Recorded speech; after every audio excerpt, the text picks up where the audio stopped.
तो नमस्कार दोस्तों, स्वागत है आप सभी का एक बार फिर से आपके अपने YouTube चैनल MSKBM इंस्टीट्यूट में। दोस्तों पिछले लेक्चर में मैंने वेक्टर अलजेब्रा स्टार्ट किया था और उस लेक्चर में जो कि पहला लेक्चर था वेक्टर अलजेब्रा का, उस लेक्चर में मैंने आपको डॉट प्रोडक्ट और द स्केलर प्रोडक्ट के बारे में बताया था, उसके डेफिनेशन जाने थे और उससे रिलेटेड कुछ क्वेश्चन किए थे दोस्तों। और मैंने आपको बताया था कि ये जो सीरीज चलने वाला है वो दोनों पैटर्न पे चलेगा, जो कि है बॉड पैटर्न प्लस जेमेन पैटर्न। तो दोनों के पैटर्न पे दोनों के क्वेश्चन कराता चलूँगा दोस्तों। तो आप हमारे इस सीरीज पे बने रहिएगा और आशा करता हूँ जब ये आप सीरीज लास्ट तक बने रहोगे तो आपको दोनों ही चीज़ बहुत अच्छे से क्लियर होने वाला है। तो आज के लेक्चर में मैं आप लोगों को स्केलर प्रोडक्ट और द डॉट प्रोडक्ट से रिलेटेड प्रॉपर्टी की बात करूँगा और उससे रिलेटेड फिर मैं क्वेश्चन करवाऊँगा। तो चलिए हम लोग चलते हैं, ठीक है। क्या प्रॉपर्टी कहता है? पहला प्रॉपर्टी ये कहता है कि ए डॉट साथ में अगर आपका दो फैक्टर एडिशन में है तो हम इसको डिस्ट्रीब्यूट कर सकते हैं, A dot B plus A dot C लिख सकते हैं। दिख रहा है ना, डिस्ट्रीब्यूट कर दिए। उसी तरह से लैम्डा को ये एक स्केलर है और ये किसी फैक्टर के साथ मल्टीप्लाइड है और फिर ये अनदर फैक्टर बी के साथ डॉट प्रोडक्ट में है, तो ये लैम्डा स्केलर है, तो लैम्डा को आप बाहर उठा के फेंक सकते हो और ए डॉट बी लिख सकते हो, या फिर लैम्डा को बी के साथ रख सकते हो और ए को बाहर में निकाल सकते हो, ए डॉट लैम्डा बी, ठीक है। और आपको पता होना चाहिए कि डॉट प्रोडक्ट कैसा देता है, क्या रिजल्ट देता है? वेक्टर देता है क्या? डॉट प्रोडक्ट नहीं सर, वेक्टर तो नहीं देता। डॉट प्रोडक्ट क्या देता है? स्केलर क्वांटिटी देता है। क्या देता है? स्केलर देता है, ठीक है। तो जैसे भी आपको पता होगा कि आई कैप, जे कैप और के कैप क्या है? Are the perpendicular unit vector along the X axis, Y axis and Z axis respectively. क्या है? Perpendicular unit vector as well as, sorry perpendicular है as well as unit vector है। तो unit vector का मतलब क्या होता है? यूनिट वेक्टर मतलब उसका मैग्नीट्यूड कितना होने वाला है? 1 होने वाला है, ठीक है। तो आई कैप और आई कैप के साथ अगर मैं डॉट प्रोडक्ट लेता हूं तो डॉट प्रोडक्ट को मैंने क्या सिखाया था पिछले क्लास में? दोनों वेक्टर का मैग्नीट्यूड और उसके बीच जो एंगल बन रहा है उसका कोसाइन एंगल ले लो। तो दोनों के बीच सेम वेक्टर है तो सेम वेक्टर के बीच एंगल कितना बनने वाला है? 0 बनने वाला है। तो कॉस 0 कितना होता है? 1 होता है। और उसके साथ ही साथ मैग्नीट्यूड तो 1 है, तो 1 इंटू 1 क्या रहने वाला है? 1 रहने वाला है। तो जब कभी भी आप यूनिट वेक्टर का डॉट प्रोडक्ट लेते हो और वो भी सेम यूनिट वेक्टर, दोनों सेम हो, तो ऑलवेज रिजल्ट क्या होगा? 1 होगा। लेकिन जब आप परपेंडिकुलर फैक्टर के बीच परपेंडिकुलर यूनिट वेक्टर के बीच डॉट प्रोडक्ट लेते हो तो वो क्या होता है? रिजल्ट 0 आ जाता है। रिजल्ट क्या आ जाता है? 0 आ जाता है। अगर हम थर्ड प्रॉपर्टी की बात करें तो हम ये बहुत आसानी से बोल सकते हैं कि जो डॉट प्रोडक्ट होता है वो कॉम्यूटेटिव लॉ को फॉलो करता है। क्यों कॉम्यूटेटिव लॉ को फॉलो करता है? आप आसानी से देख सकते हो, ए डॉट बी जो है किसके बराबर होगा? बी डॉट ए के बराबर होगा। मतलब अगर रिवर्स भी कर दूं तो भी सेम रिजल्ट आएगा, ठीक है दोस्तों। चलिए हम लोग आगे बढ़ते हैं। अब चलिए एक क्वेश्चन है आपके पास, find A dot B. Vector A दे रखा है, वेक्टर बी दे रखा है, ए डॉट बी फाइंड करना है। तो क्या करेंगे इसमें? सर आपने तो बताया था कि ए डॉट बी के लिए मॉडुलस ऑफ ए निकालो, मॉडुलस ऑफ बी निकालो, मतलब सॉरी ए डॉट बी के लिए क्या किए थे? Mod of A mod of B cos theta. भाई ये तो कर रहे थे कब? ये हम लोग कब करते थे? जब थीटा एंगल पता हो, जब थीटा एंगल पता हो ए बी का मैग्नीट्यूड निकल सकता है। लेकिन फिलहाल सिंस फैक्टर ही दे रखा है तो हम लोग डायरेक्ट कैसे मल्टीप्लाई करेंगे? दो फैक्टर अगर डायरेक्ट दे रखा है तो कैसे रखनी लिखने वाले हैं? यहाँ पे देखिए,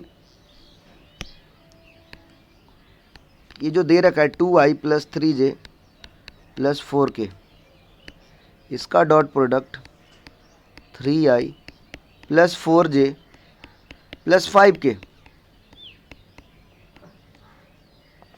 अब मैं यहां से क्या करने वाला हूं? हमें पता है कि ये जो आई कैप है वो आई कैप के साथ ही बनाने वाला है। आई कैप का अगर जे कैप के साथ लूंगा तो रिजल्ट 0 देगा। आई कैप का अगर के साथ लेता हूं तो वो रिजल्ट 0 देगा। सिमिलर वे में जे कैप का अगर आई कैप के साथ लेता हूं तो भी 0 आएगा, जे कैप का के साथ भी 0 आएगा, के का आई के साथ 0 आएगा और के का जे के साथ 0 आएगा। इट मीन्स जब भी मैं मल्टीप्लाई करूंगा दो फैक्टर को और दोनों फैक्टर अगर दिया हुआ है इस तरह से, है ना, इस तरह से अगर दिया हुआ है आई कैप जे कैप के कैप के फॉर्म में, तो मैं सिर्फ क्या करने वाला? आई कैप के साथ करूंगा, जे कैप के साथ और के कैप के साथ करने वाला हूँ। बाकी रेस्ट तो क्या होने वाले हैं? 0 होने वाले। तो चलिए यहाँ पे मैं क्या करने वाला हूँ? 2 into 3 plus 3 into 4 plus 4 into 5। तो यहाँ से कितने हो गए? ये 20, ये 12 और ये 6। तो ये कितने हो गए? टोटल 38। कितने हो गए टोटल 38। अब ये आई कैप जे कैप इसमें रहा क्या, नहीं रहा। क्यों नहीं रहा, क्योंकि आई कैप डॉट आई कैप क्या होता है 1 होता है, जे कैप डॉट जे कैप क्या होता है 1 होता है, और के कैप डॉट के कैप क्या होता है 1 होता है। इसलिए हमारा जो डॉट प्रोडक्ट का रिजल्ट है वो ऑलवेज स्केलर आता है। यहाँ पे दिख रहा होगा कि 38 है। चलिए दूसरे क्वेश्चन की ओर बढ़ते हैं हम लोग। दूसरा क्वेश्चन क्या बोलता है, so that the points A 1 to 7, B जिसका कोऑर्डिनेट 2 6 3 दे रखा है, एंड द पॉइंट सी जिसका कोऑर्डिनेट 3 10 एंड -1 है, उसको प्रूव करना कि ये तीनों पॉइंट कोलिनियर है। तो कोलिनियर 3 पॉइंट कैसे प्रूव होता है दोस्तों, अगर मान के चलो ये ए है, बी है, सी है, तो ये कोलिनियर है ना। क्यों कोलिनियर बोल रहे हैं, क्योंकि ये तीनों पॉइंट एक ही लाइन पे लाई कर रहा है, ये तीनों पॉइंट एक ही लाइन पे लाई कर रहा है। तो कोलिनियर के लिए मैं क्या यहाँ से बोल सकता हूँ कि A C will be equal to lambda times of A B, AC will be equal to lambda times of AB for collinear। अब यहां से देख लीजिए कि AC क्या आने वाला है, तो AC में नहीं, यहाँ पे फिलहाल के लिए वेक्टर में AC वेक्टर की बात करूंगा, AB वेक्टर की। तो दो पॉइंट से वेक्टर मिलता है ना, बिल्कुल मिलता है सर। कैसे मिलता है, final point minus initial point. तो फाइनल पॉइंट आप देखोगे यहाँ से, अगर A की फाइनल पॉइंट क्या है, मतलब ए का पॉइंट क्या, कोऑर्डिनेट क्या 1 2 7, और सी का क्या है 3 10 और -1, जबकि बी का क्या है 2 6 3। अब यहाँ से ए सी वैक्टर निकालना होगा, तो ए सी क्या है, फाइनली क्या पहुंचे सी पे, तो सी का कोऑर्डिनेट माइनस ए का कोऑर्डिनेट, सी का कोऑर्डिनेट माइनस ए का कोऑर्डिनेट, और सब में आई कैप जे कैप और के कैप लगाने वाला हूँ। तो यहाँ से मैं क्या करने वाला हूँ 3 -1 आई कैप प्लस 10 -2 जे कैप प्लस -1 -7 के कैप। तो यहाँ से AC जो आने वाला है, AC वेक्टर वो क्या आ गया 2 आई कैप प्लस 8 जे कैप -8 के कैप, ये AC वेक्टर आ गया। देन व्हाट अबाउट AB, तो AB को निकालने के लिए फिर मैं क्या करने वाला हूँ, B का कोऑर्डिनेट माइनस A का कोऑर्डिनेट, तो B का कोऑर्डिनेट क्या है 2 और A का कोऑर्डिनेट 1, तो रिस्पेक्टिव कोऑर्डिनेट को माइनस करने वाला हूँ, प्लस 6 -2 जे कैप प्लस 3 -7 के कैप। तो आप यहाँ देख रहे हो क्या आ रहा है आई कैप प्लस 4 जे कैप -4 के कैप। अब यहाँ से अंदाज़ा लग गया होगा कि ये जो आपका ए बी फैक्टर है और ये जो आपका ए सी फैक्टर है, देखो A C factor is 2 times of A C factor is 2 times of A B factor. तो क्या मैं बोल सकता हूँ कि A C factor is lambda, मतलब 2 times of A B factor, मतलब कि ए बी सी क्या हो गए कोलिनियर हो गए, ए बी सी क्या हो गए कोलिनियर हो गए। तो यहाँ पे ध्यान यही देना था कि कोलिनियर के लिए आप ऐसे प्रूव कर सकते हो कि A C factor is equal to lambda times of A B factor, then A B C will be in the collinear. ठीक है, यहाँ पे मैंने एक चीज़ और क्या बताया उन लोगों के लिए जिनको नहीं समझ में आ रहा होगा कि कैसे दो फैक्टर से हम लोग, कैसे 2 पॉइंट से कैसे एक फैक्टर निकाल सकते हैं। तो दो रिस्पेक्टिव जो पॉइंट है उनको आप आसानी से माइनस करो। देखो ये जो पॉइंट है, जैसे मैं बात करूँ ए बी फैक्टर का, तो ए बी में मैंने क्या किया 2 -1 6 -2 3 -7, देखो 2 -1 6 -3 -7, और ये क्या है एक्स कोऑर्डिनेट, तो आई कैप लगा दिया, ये जे मतलब वाई कोऑर्डिनेट तो जे कैप लगा दिया, के मतलब जेड कोऑर्डिनेट तो के कैप लगा दिया, और ये आपका फाइनली एक वेक्टर बन गया। तो 2 पॉइंट से कैसे वेक्टर निकलता है फाइनल माइनस इनिशियल करके। तो ये क्वेश्चन सॉल्व हो गया ना। ठीक है, चलिए हम लोग नेक्स्ट क्वेश्चन की ओर चलते हैं। ठीक है, तो नेक्स्ट क्वेश्चन करने से पहले एक इंपॉर्टेंट टॉपिक पढ़ लेता हूँ, वो है projection of A vector on vector B. अब मेरा क्वेश्चन है दोस्तों, ये प्रोजेक्शन होता क्या है, क्या आपने कभी ये नाम सुना है प्रोजेक्शन का? हाँ सर सुना तो है, प्रोजेक्टर सुना है, ये सब सुना है, तो प्रोजेक्शन भी सुना सुना लग रहा है। तो प्रोजेक्शन का मतलब होता है दोस्तों, प्रोजेक्शन का मतलब होता है कि शैडो। प्रोजेक्शन का मतलब क्या होता है शैडो। अब मान लीजिए वेक्टर ए का प्रोजेक्शन मैं ले रहा हूँ, ये मान लो ये वेक्टर ए है, इसका प्रोजेक्शन मैं वेक्टर बी के ऊपर ले रहा हूँ, तो इसका शैडो कैसे बनेगा? जब मैं ऊपर से पैरेलली बीम ऑफ लाइट इस पर फॉल कराऊंगा तो इसका शैडो इसमें बनने वाला है, बी पे बनेगा। अब मेरे को वही शैडो का लेंथ चाहिए, उसी शैडो का लेंथ चाहिए। तो शैडो का जब लेंथ चाहिए तो ऑब्वियस सी बात है ये क्या मिलेगा, स्केलर कंपोनेंट मिलेगा। क्या मिलेगा? स्केलर कंपोनेंट मिलेगा। तो बेसिकली इस वेक्टर ए का हमको कंपोनेंट इसके अकॉर्डिंग चाहिए, scalar component, not the vector component.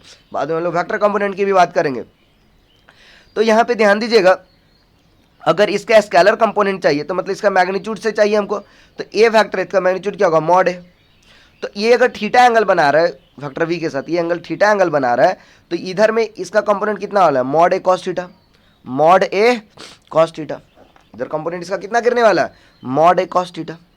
ठीक है, ये कितना गिरने वाला है, मॉड ए कॉस थीटा। तो मॉड ए कॉस थीटा को क्या हम दूसरे तरीका से लिख सकते हैं बी के टर्म में, बिल्कुल लिख सकते हैं। ध्यान दीजिएगा बी कैप, ठीक है, तो यहाँ पे ध्यान दीजिएगा, मैं ये बोल रहा हूँ अगर आप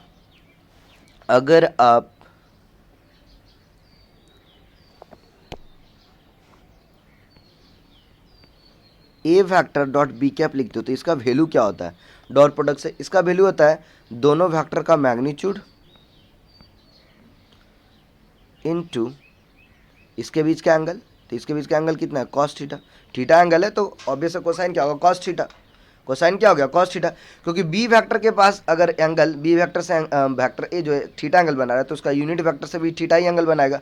तो यहाँ पे मॉड ए, तो मॉड ए तो मॉड ही रह गया, बी कैप का मॉडुलस का क्या होगा वैल्यू 1 होगा क्योंकि वो यूनिट वेक्टर हो गया। तो ये सिर्फ और सिर्फ क्या बचा, A cos theta, mod of A cos theta. तो मॉड ए कॉस थीटा को मैं A vector dot B cap भी लिख सकता हूँ। ऐसा मैंने इसलिए लिखा सो दैट इसको बी के टर्म्स में लिखा जा सके। कभी भी जब दूसरे वेक्टर के ऊपर प्रोजेक्शन लेंगे किसी वेक्टर का तो उसके टर्म में लिख देते हैं। तो A vector dot B cap is your projection of vector A on B. अब ये बी कैप को तो ऐसे भी लिखा जा सकता है, बी कैप को कैसे लिखा जा सकता है, vector B upon magnitude of B, vector B upon magnitude of B. क्योंकि आपको पता है किसी भी वेक्टर का यूनिट वेक्टर कैसे निकलता है, that vector upon magnitude of that vector. तो यहाँ से हम आसानी से बोल सकते हैं कि B cap will be nothing but vector B upon modulus of B cap, sorry modulus of B vector. ठीक है, तो कुछ मैंने नहीं किया, बस जस्ट यहाँ पे इसका वैल्यू को ये पुट कर दिया और ये will be the your result, that is the projection of A on B. तो projection of A on B हम लोग यही याद रखेंगे कैसे, जब कभी भी किसी प्रोजेक्शन की बात करें वेक्टर ए ऑन बी तो पहले ऊपर में दोनों का डॉट प्रोडक्ट और जिसके ऊपर प्रोजेक्शन ले रहे हैं उसका मैग्नीट्यूड नीचे में रखेंगे। जैसे अगर यहाँ पे प्रोजेक्शन ऑफ बी ऑन ए बात करते हैं तो ऊपर में बी डॉट ए और नीचे में प्रोजेक्शन सिंस ए पे है तो नीचे में ए का मैग्नीट्यूड रहता है। ठीक है दोस्तों, अब चलिए बात करते हैं हम लोग वेक्टर कंपोनेंट का। Vector component of A along b and the vector component of a perpendicular to b। तो ये आपका बोर्ड में एग्जाम वाला सिलेबस में तो नहीं है लेकिन जेईई मेन में ऐसे क्वेश्चन पूछ देते हैं अगर वेक्टर कंपोनेंट क्या होगा, सबको स्केलर कंपोनेंट जानता है, वेक्टर कंपोनेंट क्या होगा। तो वेक्टर कंपोनेंट में कुछ नहीं करना है, जस्ट आप उसको एज ए आप वेक्टर मान के चलो कि जैसे यहाँ पे देखिए ये वाला अगर कंपोनेंट की बात करें तो अगर मैं इसको स्केलर ट्रीट ना करके मैग्नीट्यूड से रिलेटेड ना करके मैं इसको वेक्टर ट्रीट कर लूँ, ये वाला को एक्स वेक्टर ट्रीट कर लूँ और ये जो वाला को वाई वेक्टर ट्रीट कर लूँ, तो एक्स वेक्टर क्या होगा, vector component of A along B, और वाई वेक्टर क्या होगा, vector component of A perpendicular to B. अब देखो इसको रिजॉल्व मैंने कर दिया इस तरह से और इस तरह से, है ना, along the B and perpendicular to B. तो एक्स वेक्टर और वाई वेक्टर, अब ये हमें बताओ X vector plus Y vector मिलके क्या ए वेक्टर देगा, बिल्कुल देगा। ट्रायंगल ऑफ वेक्टर एडिशन से मैं ये बोल रहा हूँ कि X vector plus Y vector मिलके क्या देगा, ए वेक्टर देगा, बिल्कुल देगा सर। तो ये अब बताओ एक्स वेक्टर यहाँ पे क्या आया था, एक्स वेक्टर यहाँ पे क्या आया था सर, एक्स वेक्टर तो नहीं आया था इससे पहले लेकिन एक्स का वैल्यू आ गया था। अगर मॉड ऑफ एक्स की बात करूँ, अगर मैं मॉड ऑफ एक्स की बात करूँ, यही वाला नहीं निकाले थे ये अगर बोलूँ एक्स के टर्म में तो ये क्या मॉड ऑफ एक्स है, यही तो है projection of A on B जो कि स्केलर है। लेकिन मैं इसकी वेक्टर की बात कर रहा हूँ, तो इसकी अगर वेक्टर की बात करूँगा तो क्या करना है, इसका मैग्नीट्यूड पता है तो वेक्टर कैसे निकला है, उसका यूनिट वेक्टर से मल्टीप्लाई कर दो, उसके यूनिट वेक्टर से। तो यूनिट वेक्टर से चाहिए तो एक्स का तो यूनिट वेक्टर नहीं पता है बट बी का यूनिट वेक्टर पता है क्योंकि बी का यूनिट वेक्टर बी के ही अलोंग जा रहा है। तो मैं सिर्फ यहाँ पे ये करने वाला हूँ vector component of A along B में, एक सेकेंड, वेक्टर कंपोनेंट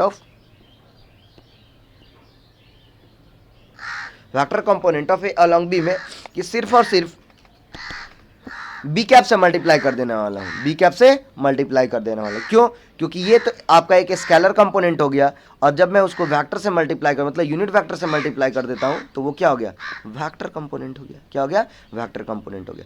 अब एक्स वेक्टर मतलब हमको मिल चुका है, मतलब vector component of A along the B मिल चुका है। अब ये कैसे निकलेगा, बहुत आसानी है, हम ए में से ये वाले को घटा देंगे तो ये मेरा वाई वेक्टर आ जाएगा। तो वही मैंने किया, Y vector will be nothing but A vector minus X vector. तो एक्स वेक्टर तो अभी जस्ट निकाला था, A dot B cap multiply में बाहर में बी कैप, तो ए माइनस, तो ये आपका क्या हो गया, vector component of A perpendicular to the B, vector component of A perpendicular to the B. तो ये तो बहुत आसानी से निकाल सकते हो, बस आपका यहाँ पे देखना था डायग्रामेटिकली कैसे ये जा रहा है दोस्तों।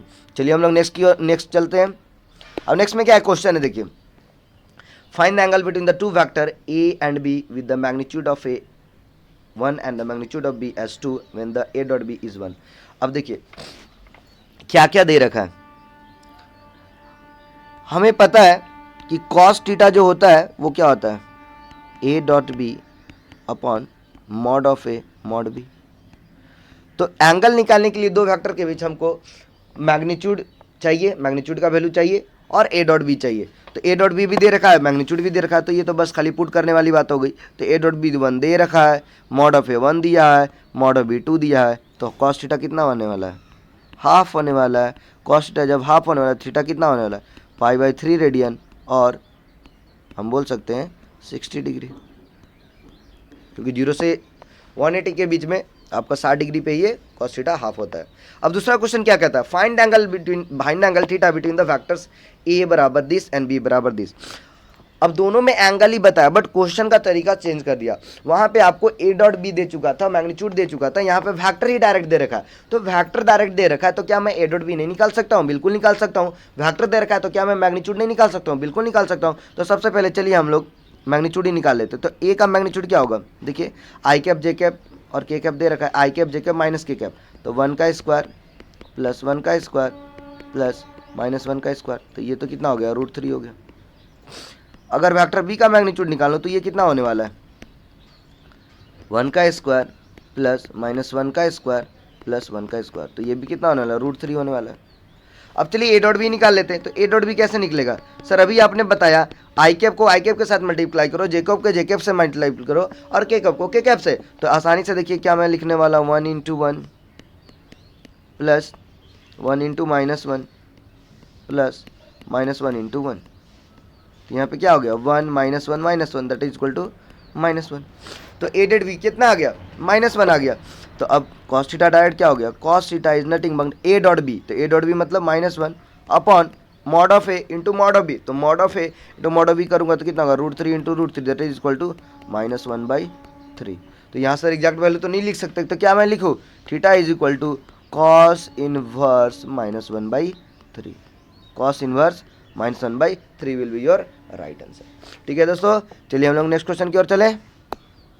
ठीक है, चलिए ये क्या क्वेश्चन बोलता है, देखिए find the magnitude of a minus B vector if the two vector a and b are such that magnitude of a is given, magnitude of b is given, और a डॉट b 4 दे रखा है। अब a minus B चाहिए और given को utilise करना है a डॉट b। ये कैसे होगा, तो a माइनस बी किसी भी दो वेक्टर के बीच, मतलब a प्लस बी या a माइनस बी कैसे आता है, ठीक है, उसका मॉडुलस कैसे आप पढ़ोगे। तो जैसे यहाँ से अगर आप देखोगे तो ये चीज़ को लिखने का एक तरीका है कि अगर मैं इसको स्क्वायर कर दूं तो क्या आप मैं ऐसे लिख सकता हूँ, a minus B dot A minus B. क्यों ऐसे सर लिख दिए, ऐसे इसलिए लिख दिए कि हमें पता है कि a डॉट ए क्या होने वाला, mod of A square. a dot A कितना होने वाला है, a dot A mod of A square होने वाला है। कितना होने वाला है, मॉड ऑफ ए। क्यों, देखो ए और ए दोनों के बीच एंगल कितना बन रहा है, 0, तो cos 0 तो 1 होने वाला है, और दोनों का मैग्नीट्यूड लिखोगे ए मॉड ऑफ ए तो मॉड ऑफ ए स्क्वायर हो जाएगा। तो सिमिलर वे में अगर मॉड ऑफ ए स्क्वायर किसी भी वेक्टर का लिखना है तो दोनों वेक्टर को आपस में डॉट प्रोडक्ट कर दो। तो यही मैंने कर दिया, हमको a माइनस बी चाहिए था, तो अब जो भी वैल्यू आ जाए उसका स्क्वायर रूट कर देंगे। तो a माइनस बी दो मतलब मल्टीप्लाई करने से, डॉट प्रोडक्ट निकालने से क्या फ़ायदा हुआ, अगर आपस में डॉट प्रोडक्ट करूँगा तो a डॉट ए आने वाला है, ठीक है, उसके बाद क्या आने वाला है, प्लस a डॉट बी आने वाला है। ठीक है, एक सेकंड, ये माइनस है दोस्तों, ये माइनस था ना, ठीक है, तो जब माइनस था तो यहाँ पे क्या होगा, माइनस a डॉट बी हो जाएगा ना, फिर ये माइनस बी डॉट ए, और ये फिर माइनस क्या हो जाएगा, प्लस बी डॉट बी। तो यहाँ से ए डॉट है कितना, अभी जस्ट बताया मॉड ऑफ ए स्क्वायर, ठीक है।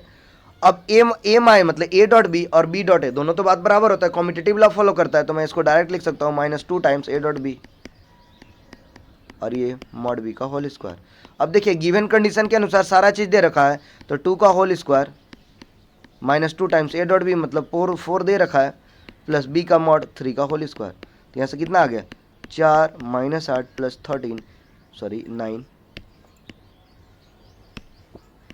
तो ये 13 माइनस है that is equal to 5। Is your right answer about the sorry 1 minute नहीं, हमें mod of A minus B का होल स्क्वायर नहीं, mod of A minus B सिर्फ चाहिए था। तो इसको आप क्या करोगे, अंडर रूट कर दो, L B is equal to √5, क्योंकि ये तो इसका होल स्क्वायर का वैल्यू था ना, ठीक है। तो यहाँ से जब कभी भी इस तरह से बात करें, जैसे अब यहाँ पे जैसे आपसे पूछता कि mod of A plus B, तो ये क्या हो जाता है मॉड ऑफ ए का whole square mod of B का whole square plus twice A dot B, ये तो सब कोई जानते हैं। और ये आया कहाँ से, A plus B dot A plus B कर दो, आपका वो वैल्यू आ जाएगा, ठीक है दोस्तों। तो चलिए हम लोग नेक्स्ट क्वेश्चन की ओर चलते हैं। नेक्स्ट क्वेश्चन क्या बोलता है, find the projection of vector on the vector this. तो प्रोजेक्शन के लिए मैंने क्या बोला था, प्रोजेक्शन के लिए मैंने यही बोला था कि सपोज करिए पहले यहाँ पे एक मान लीजिए, एक सेकेंड, क्या क्वेश्चन थे 137 थे क्या, चलो कुछ भी हो, क्वेश्चन तो हो ही गया, i cap plus 3 cap plus 7 के, चलिए यही मैं मान लेता हूँ, ठीक है। तो प्रोजेक्शन के लिए सपोज करिए इसको मैंने वेक्टर ए मान लिया और इसको मैंने वेक्टर बी मान लिया, तो वेक्टर ए का प्रोजेक्शन वेक्टर बी के ऊपर ले रहा हूँ। तो प्रोजेक्शन के लिए मैंने क्या किया था, प्रोजेक्शन के लिए मैंने ये बोला था कि प्रोजेक्शन के लिए सबसे पहले ऊपर में डॉट प्रोडक्ट लिखते, तो दोनों का डॉट प्रोडक्ट लिख लीजिए,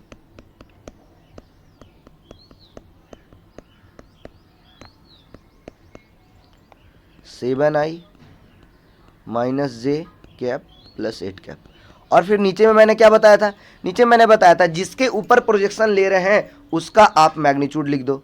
तो मैग्नीट्यूड लिखेंगे तो इसका मॉड ऑफ बी क्या होने वाला है, mod of B is nothing but 7 का होल स्क्वायर बस -1 का होल स्क्वायर प्लस 8 का होल स्क्वायर। अब देखिए आई कैप को आई कैप के साथ मल्टीप्लाई करेंगे, जे कैप को जे के साथ, के कैप को के कैप के साथ, डॉट प्रोडक्ट में यही करते हैं, ठीक है। तो यहाँ पे आप मल्टीप्लाई करोगे तो 1 × 7 प्लस 3 × -1 प्लस 7 × 8, और ये अंडर रूट में क्या निकल के आने वाला है 49 + 1 + 64। तो ऊपर में आप जो मल्टीप्लाई किए ये वाला क्या आने वाला है 7 - 3 और प्लस 56 अपॉन ये कितना आने वाला है अंडर रूट, ठीक है। कितना आने वाला है 114, देख लो 114 आने वाला है, 4 1 5 14, ठीक है, 6 और 4 10, ठीक है। तो ये आ गया, तो ऊपर में कितना आ रहा है, ऊपर में तो 60 आ गया, तो 60 अपॉन अंडर रूट 114। आप इसको ये भी लिख सकते हो 60 × √14 114, एंड यहाँ पे आप 114 लिख सकते हो। चाहे तो आप इसको कैंसिल भी कुछ कर सकते हो, काट सकते हो, बट ये भी छोड़ सकते हो, ठीक है। तो ये आपका आंसर हो गया, ठीक है। तो यहाँ मैंने क्या किया है देख लीजिए, डॉट प्रोडक्ट और नीचे मैग्नीट्यूड, ठीक है दोस्तों। तो आशा करता हूँ कि आपको ये वीडियो लेक्चर बहुत अच्छा लग रहा होगा, और अपने कमेंट्स के माध्यम से बताइए, सजेस्ट करिए कि सर हमको ये टॉपिक में डाउट रह गया, आप इसका भी वीडियो लेक्चर बना दीजिए, ठीक है। तो मैं आपको वो बनाऊंगा, बट आप अपने वैल्यूएबल कमेंट्स प्रोवाइड करते रहे और ज़्यादा से ज़्यादा अपने अच्छे कमेंट, लाइक, शेयर, सब्सक्राइब करते रहिए, सो दैट मैं सारे तक ये फ्री एजुकेशन पहुँचा सकूँ दोस्तों। और फ्री क्वालिटी एजुकेशन, ऐसा नहीं दोस्तों कि आप लोग समझ में आ रहा होगा कि कितने बेहतरीन ढंग से MSK BM इंस्टीट्यूट आप लोग के लिए मेहनत कर रहा है। तो आप इसी तरह से हमारे चैनल पे बने रहिए, और हमारे चैनल को पुनः मैं आग्रह कर रहा हूँ लाइक, शेयर और सब्सक्राइब जरूर करते रहिएगा। धन्यवाद दोस्तों।